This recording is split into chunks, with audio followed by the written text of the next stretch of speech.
Hey guys, welcome back. So today, I'm working on this Generac G1000 generator. It's rated at 750 watts and is a tiny little machine. To put it into perspective, here is a wheel from a storm responder generator. And when I put it up against the generator, you can see it goes right up almost to the bottom of the fuel tank. So yeah, this thing is pretty tiny. Anyway, I don't know much about this generator. I've never worked on one before, and this one was actually sent to me by a subscriber. He was at an antique auction, and this one came up for bid. No one was bidding, and he took it home for $2. Now, I've done only two things to this since I've got it. I guess first off, I pulled the engine over, and it has compression. So that is very promising. And I also took a look in the tank, and it's not terrible. You know, there is a little rust around the rim, but if you look down inside, it's actually very clean. But the smell, not so much. So there was definitely bad fuel in there. I know the oil is drained from shipping, so I say we get this up on the table, get a little oil in the engine, and go from there.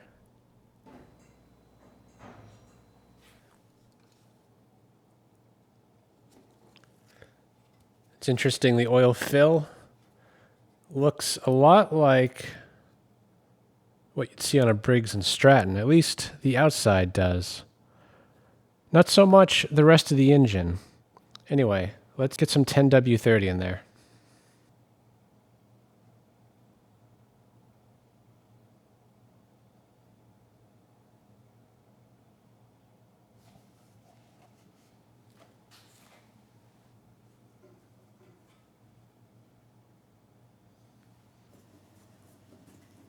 I'm going to check for spark real quick.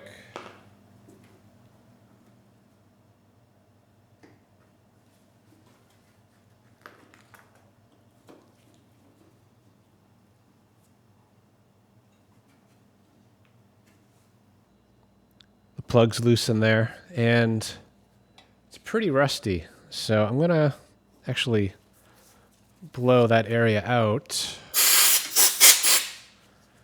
And I'm going to pull that plug out.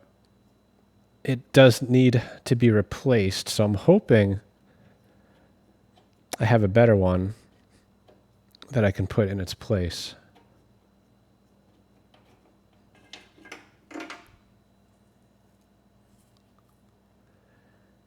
Yeah, pretty old, but not rusted on the inside, so this could be used if I need to, but it's an RJ12YC. Let me see what I have.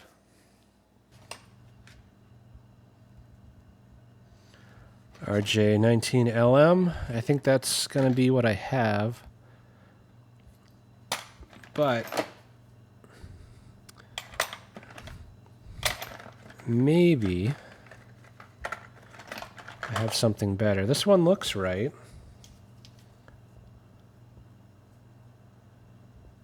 Potentially a different heat range, so I'll have to cross-reference that. But that can at least get us up and going for testing.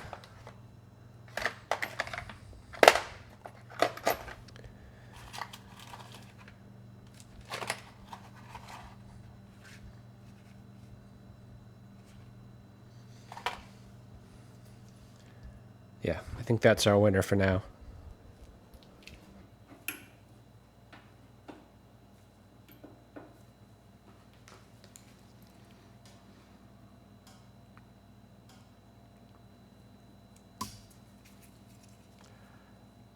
The body of the spark plug needs to be grounded to get a good spark, so I'm just cheating using these alligator clips to provide the ground. So let's pull the cord, see if we get spark there, and also down on the plug.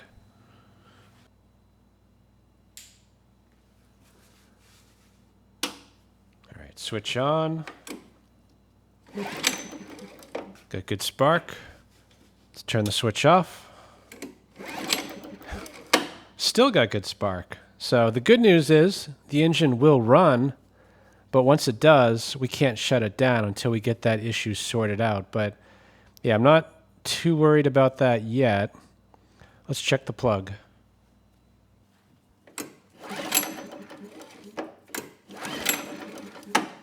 Very nice. Nice blue spark.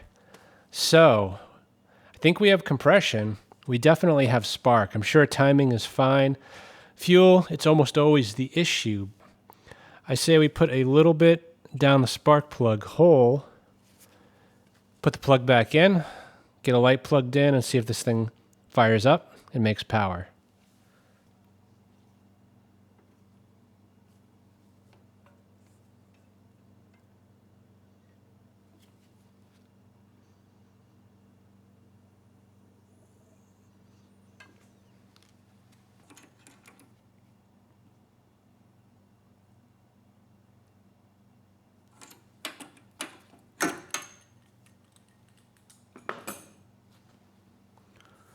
Pull it over real slow. Make sure this plug doesn't make any contact with the piston. It seemed to be the same length, but it's always good to be sure. In this case, I think we're fine.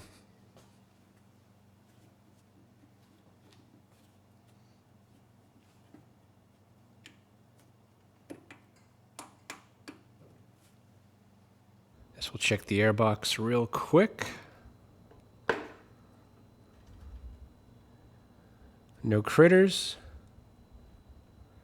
No air filter either, so yeah, that's never a good sign. Anyway, I'm going to get this on the floor, get the light plugged into it, and try to start it.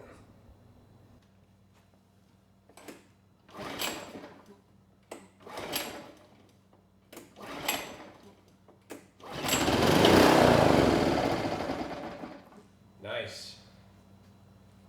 Very nice. It took a few pulls, but it did finally start, and that light came on right away.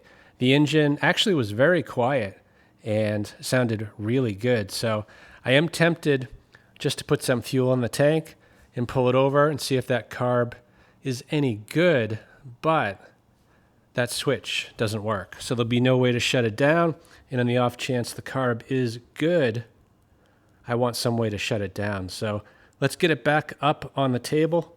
Take a closer look at that switch. Looks like there's just two screws here, a bolt on the side, and another one down here. So if I take all those out, I think I can slide this tin forward without disconnecting any wires and just get a better look at what's going on.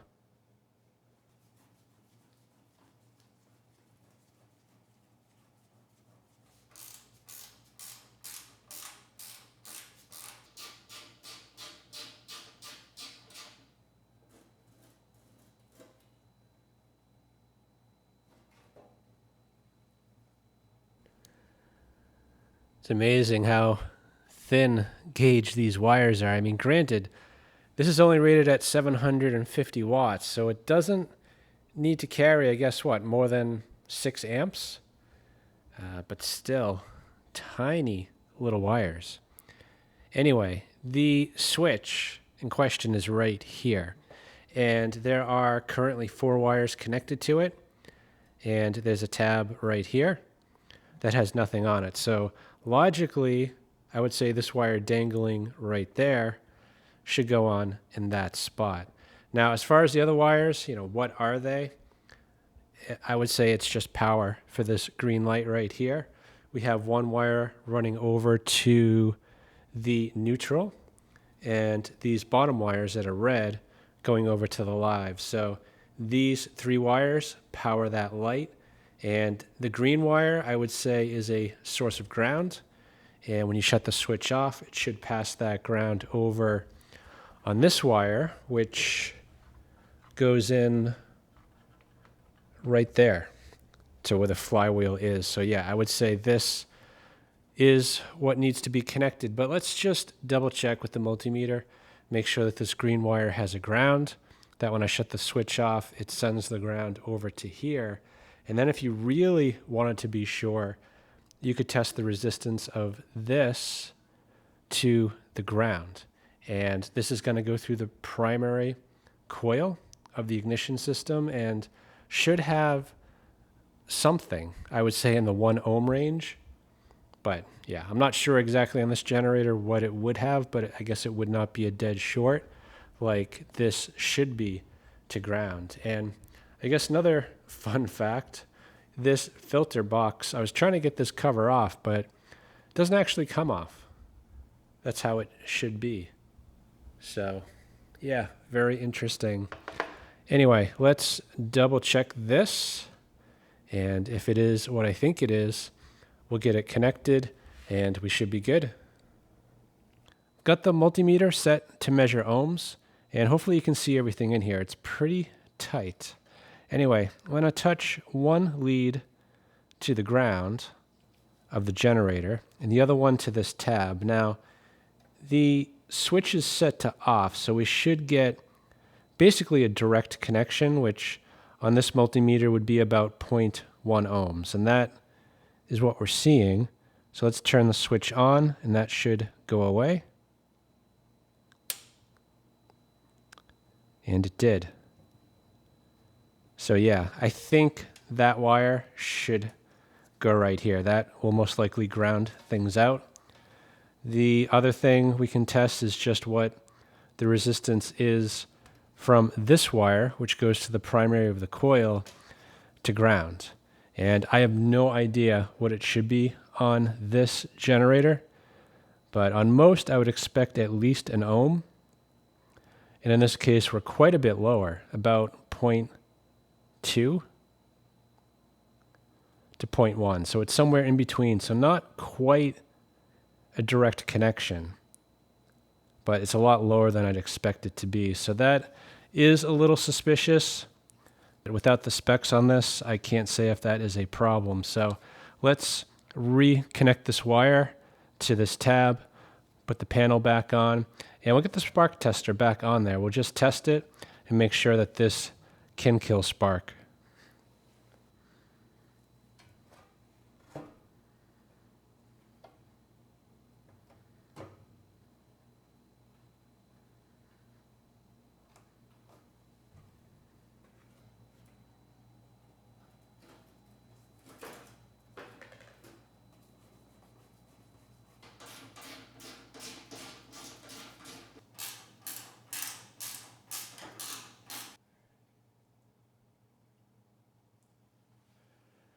Same test as before. Right now the switch is off. We should have no spark.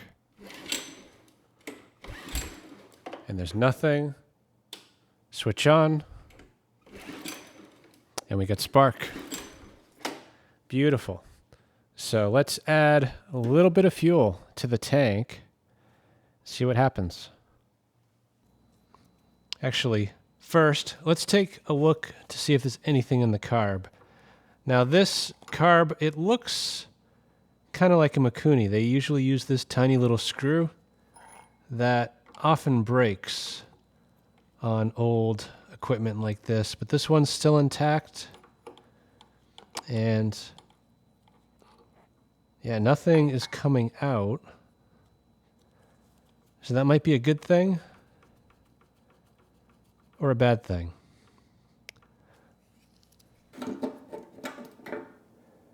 Not going to put too much in here because it might just leak everywhere.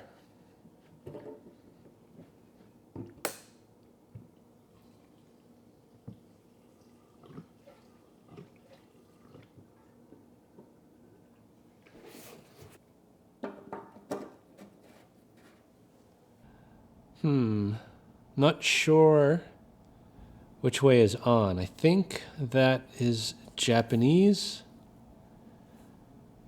Not sure. But my money would be on this way. So let's give that a try. All right, let's give this a try. We'll turn the ignition on, choke on.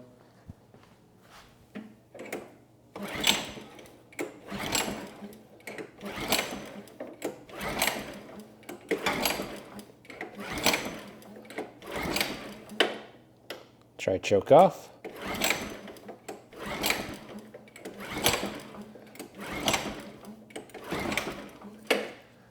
And I'll turn that valve the other way.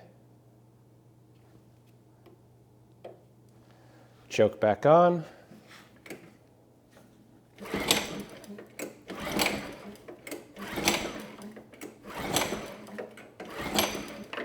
And choke off.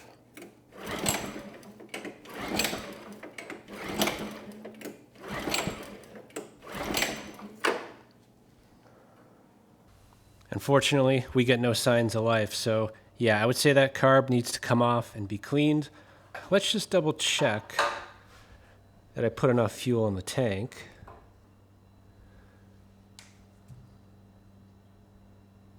And yeah, there is enough fuel, so it should make its way down to the carburetor. So let's just crack the drain open again and see if anything made it into the carb.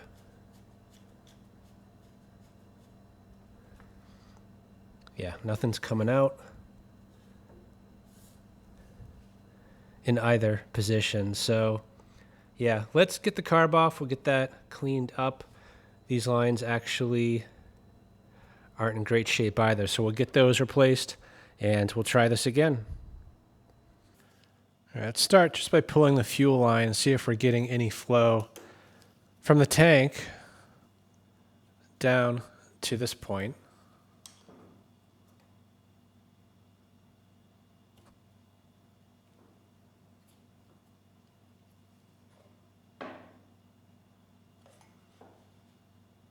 Yeah, a little bit.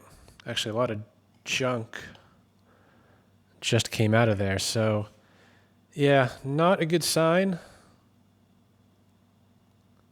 But actually may not be a bad sign because a lot more junk just came out. So, yeah, some of that is water. Hopefully that's not in the carburetor because this is a discontinued part. Actually, pretty much everything on this generator is discontinued, and I don't think there's any clones for this. So yeah, let's get this off. We'll open it up, and hopefully it's not too bad.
Don't think it's going to be too bad. I do hear the float moving around, so it's not so corroded that it doesn't move.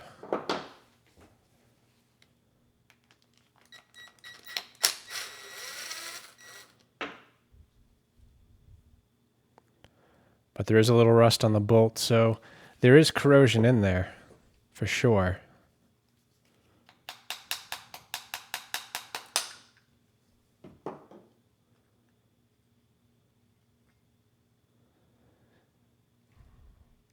Yeah, not terrible. I think that'll clean up pretty well. Let's get the main jet out.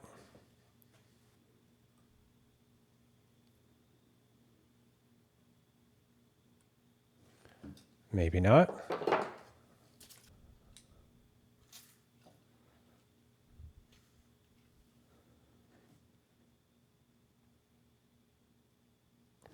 Nope, not coming out. And to get the emulsion tube out, that does need to come out, but don't want to force it. You know, we can clean the main jet. The emulsion tube might be fine. And by trying to get the main jet out, I could end up causing a problem where there isn't. So we'll leave that for now. Also, the pin is stuck. Let's try the pilot jet on the top. All right, that one's coming out.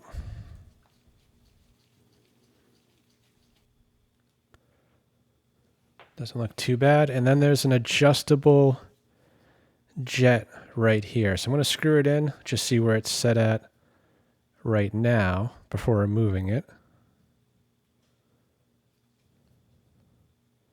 So 1 turn, 1 1/4.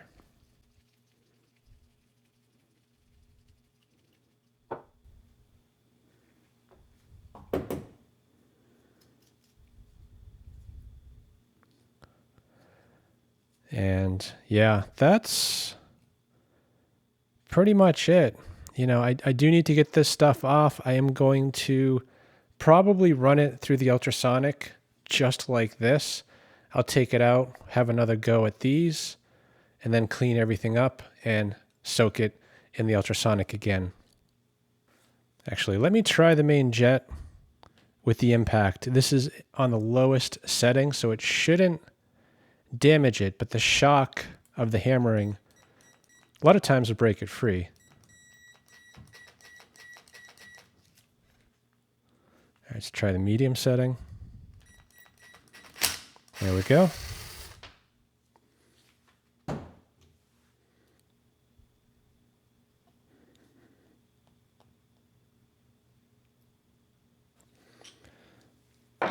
That is not moving. Let's try tapping this lightly with a small hammer.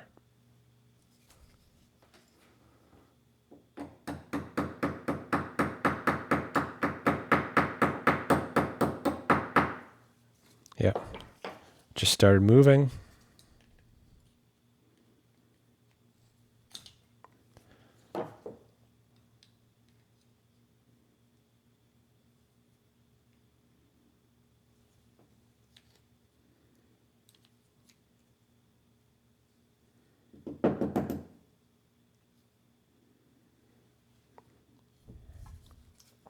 I think the needle's broken.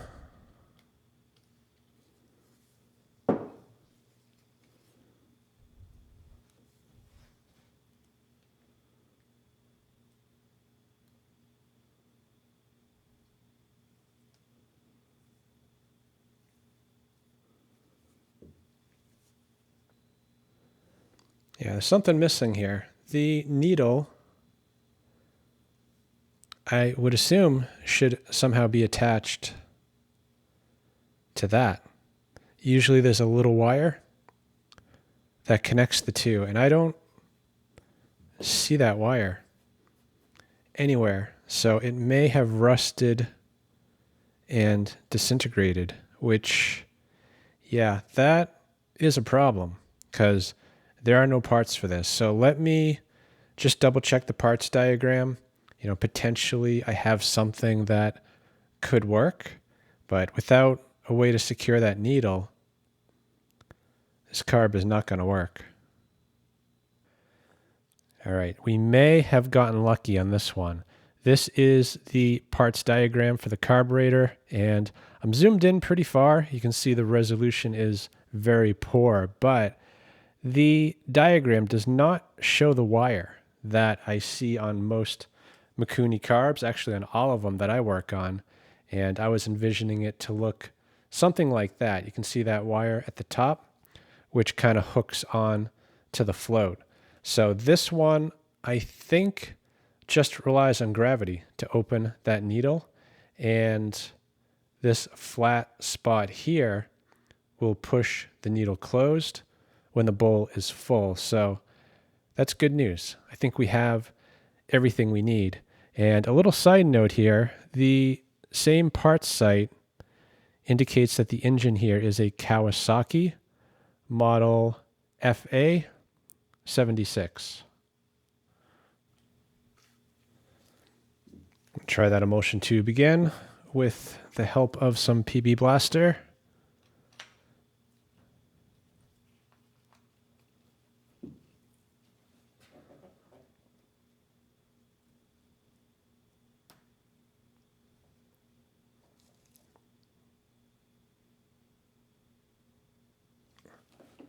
Nope. Surprisingly, the main jet, it's not clogged. So it may have run.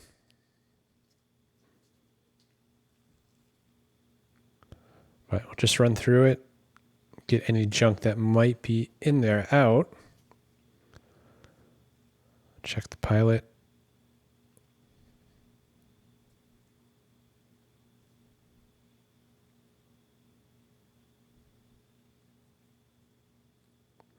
That was definitely clogged. It's open now.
Yeah, it's looking pretty good.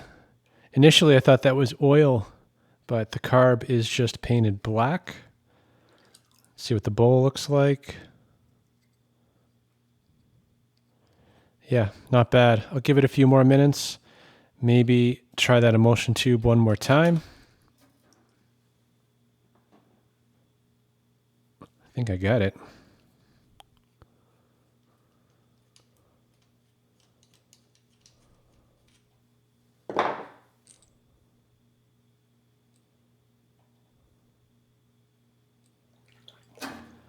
Got the emulsion tube out, and it's a good thing I did. It is gunked up a bit, potentially clogged up a little.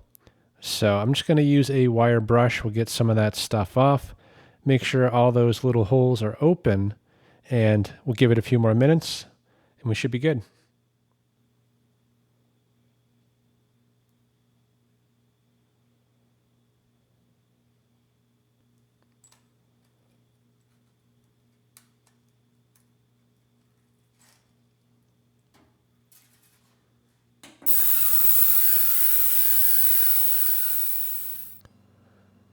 Came out pretty well. So let's get it back together.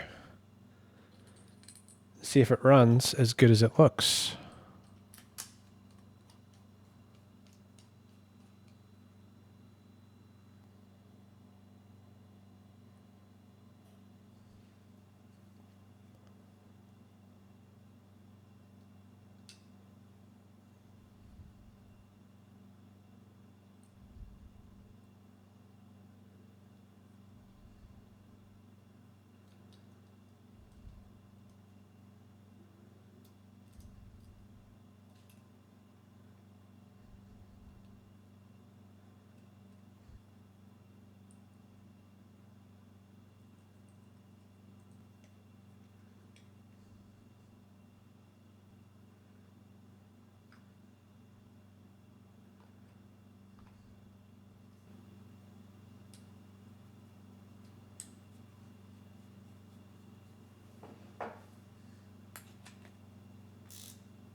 Turn this in gently till it bottoms out.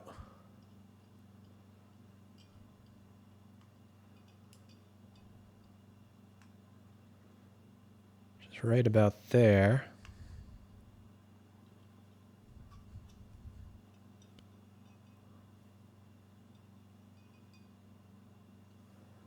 One and a quarter. So I think we're ready. All right, let's just test that needle and seat. So I'm going to fill the bowl, and hopefully the needle closes and the carb doesn't flood.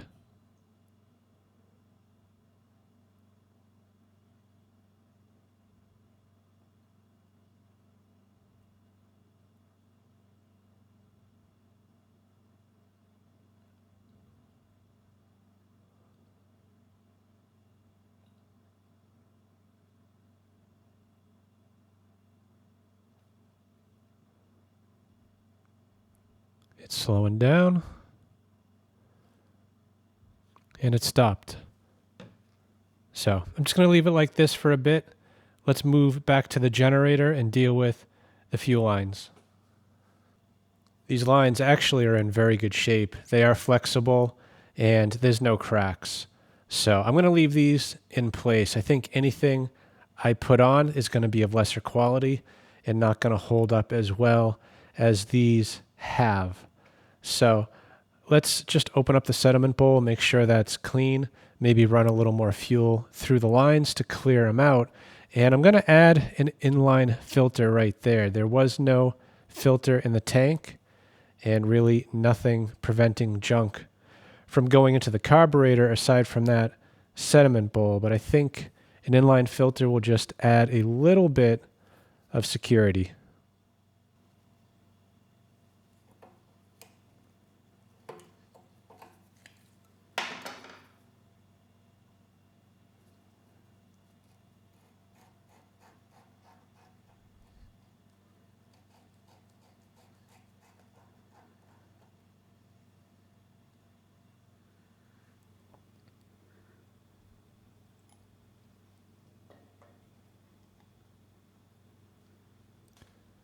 Not too bad. A little bit of water and definitely some junk in there. So let me clean that out real quick.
Looks like we do have a leak. The level dropped right about there, and you can see the side of the bowl is wet.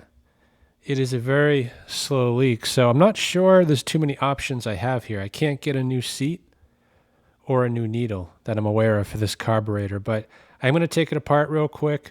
I'll just double check that there's no junk kind of in that seat, and either way, I think I'm going to have to go with it as is.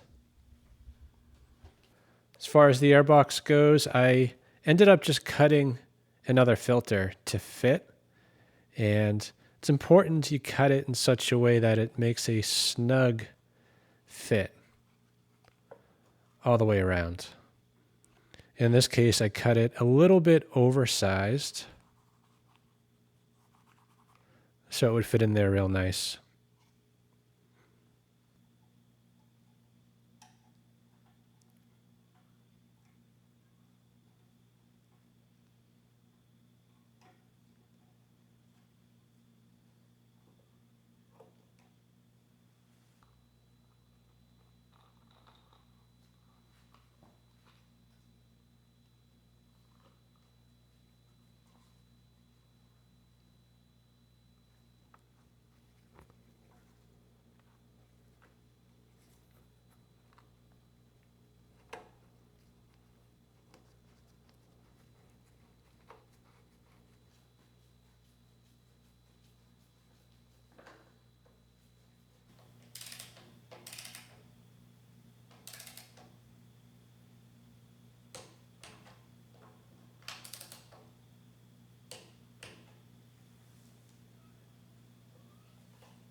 I noticed a bit of a problem when putting this fuel line on.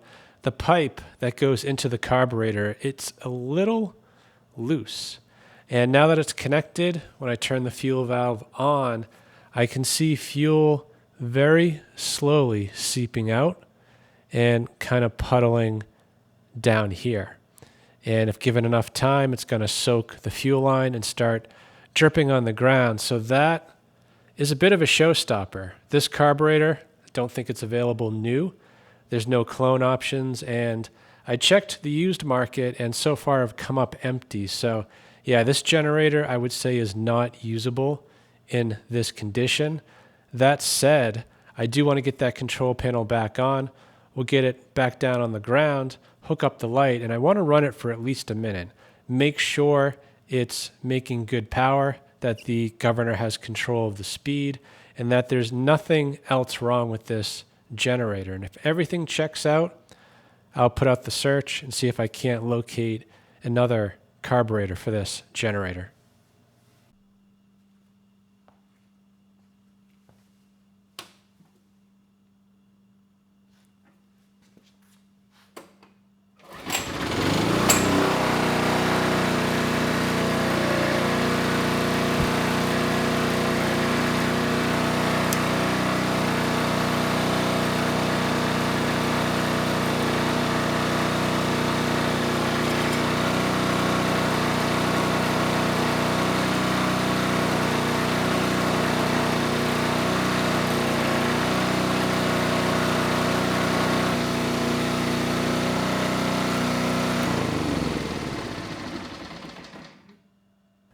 What can I say? Started first pull, and the voltage was pretty good. We're at 132 volts and 60.5 hertz. So yeah, we definitely have a viable generator here, but the carb is an issue. So I'm going to pause it here, do a little bit of digging on the internet, see if I can't come up with some sort of solution, either a new carb or some way to fix that one.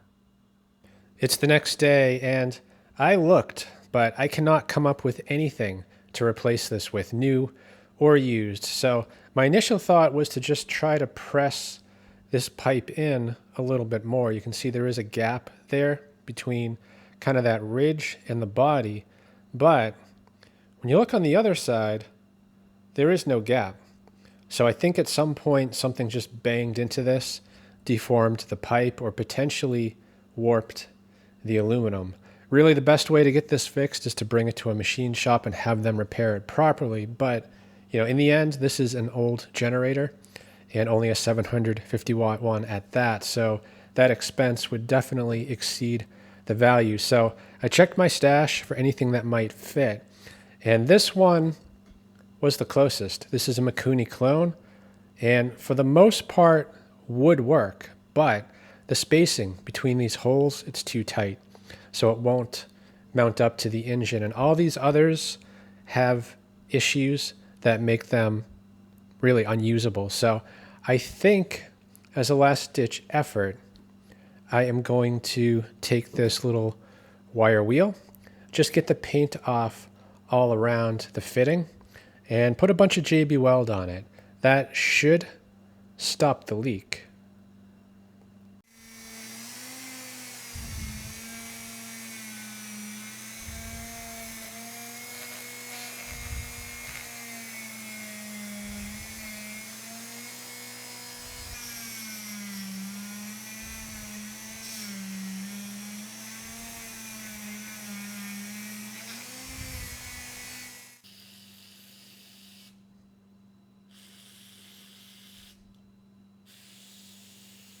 Now that the paint's off, you can actually see what I think is a little crack right there. I can catch my fingernail on it.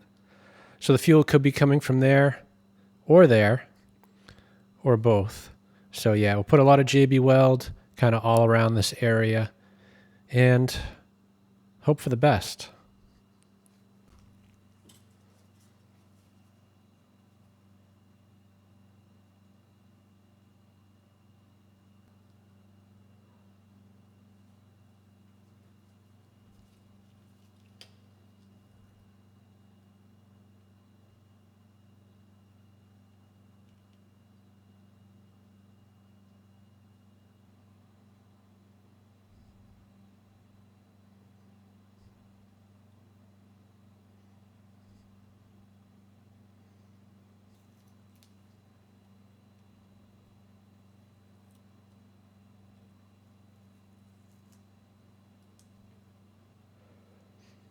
Wouldn't say it's pretty. That should fix it. I've got everything back together, and I did swap out this fuel line, not because the other one was bad, but because the newer line, it is more flexible, and I wanted to minimize any stress on this repair. So the JB Weld, it only needs 24 hours to cure, and it's actually been about 5 days. I was waiting anyway for the spark plug, so that showed up today. So let's turn that fuel valve on, take a close look, and see if the leaking has stopped.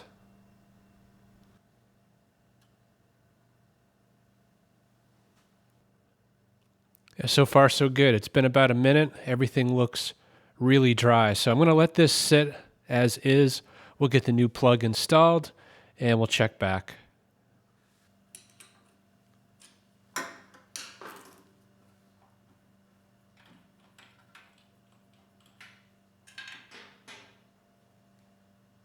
A lot of people don't realize this, but choosing the right plug, it is important. You know, the one I was using for testing, although it looks the same, it's not. This one runs cooler and it's going to allow more buildup in the engine. And more importantly, if you look at the thread length, this plug has more threads. So that means it's going to go down into the engine further than it should. And that I knew. But if you look at the total length of each of these with the electrode ends, they're pretty much the same. So I didn't really think much of it until the new plug arrived. And although the length of these threads match, if you look at where the electrode is, the plug that was in there and the plug I was testing with go into the engine quite a bit further than it should. And that's never a good thing because it can make contact with a valve or the piston or just cause the engine to run poorly. Anyway, I double checked the gap. It's right at 30 thousandths, so this should be good to install.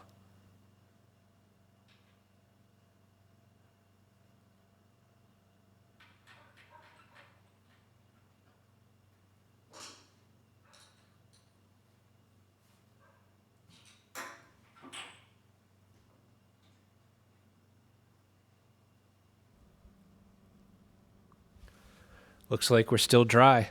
So I'm going to get this started. We'll let it warm up a bit and then apply a load.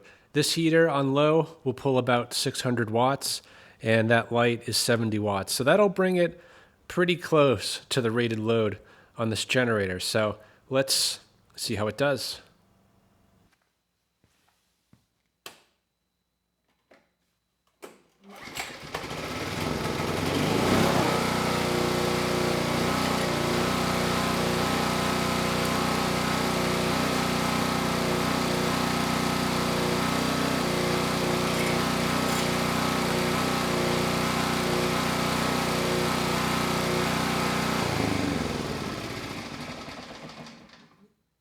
I had to shut it down. It looks like we traded one leak for another. For some reason, there is fuel coming out from underneath this handle, and that's not the case on the other side. So there is one screw on each side going into the tank, holding that handle in place. So potentially we are missing a gasket. I'm not sure. So let's get that handle off and get a better look.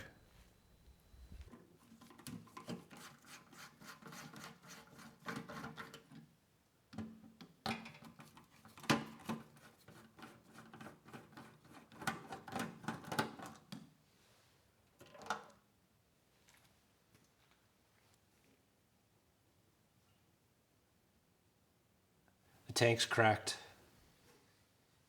The tank, it is torn almost all the way around where the handle threads in. So yeah, I don't think epoxy is going to fix this one. This is structural and it needs to support the weight of the generator. And in the condition that it's in now, it's ready to just rip out of the tank. So unfortunately, this tank is shot. It needs to be replaced. It's a discontinued item. So it's going to be pretty hard to locate one of these. So for now, I'm going to just take a second, drain the tank. Instead, we'll run this off the test tank and do the load test. Well, the good news is the carb isn't leaking.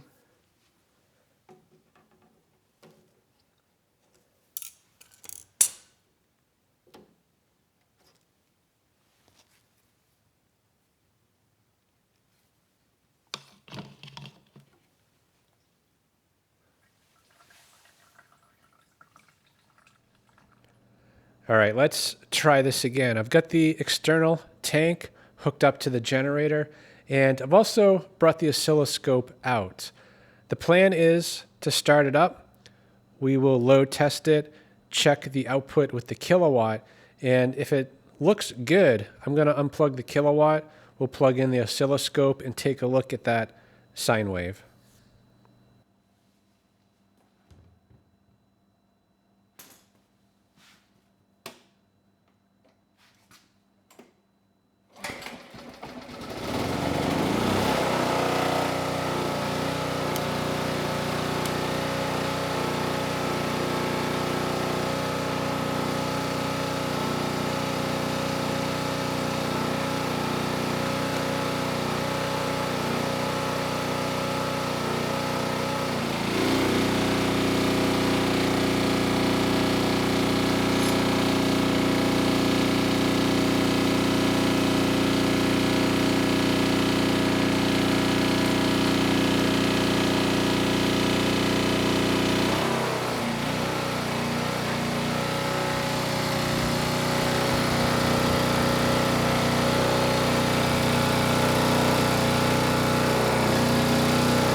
This old Generac actually did very well.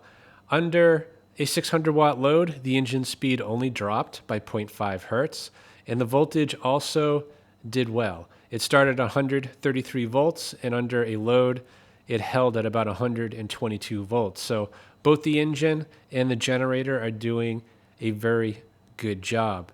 You know, it's too bad about that tank. I was so close to getting this to 100%, and unfortunately, that tank, it's not available, new or used, at least of the time of this recording. So I'm hoping something will show up on eBay and I can finish this up, but I don't think the tank is going to do it. I mean, that's the critical thing that this needs, but the carburetor, it is patched together.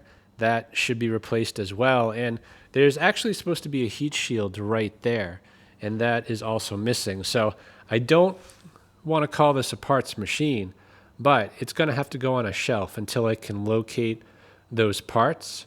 With any luck, maybe someone watching this video has one of these machines and they're willing to part it out. But for now, I've taken it as far as I can. So I hope this video helps someone. Thanks for watching.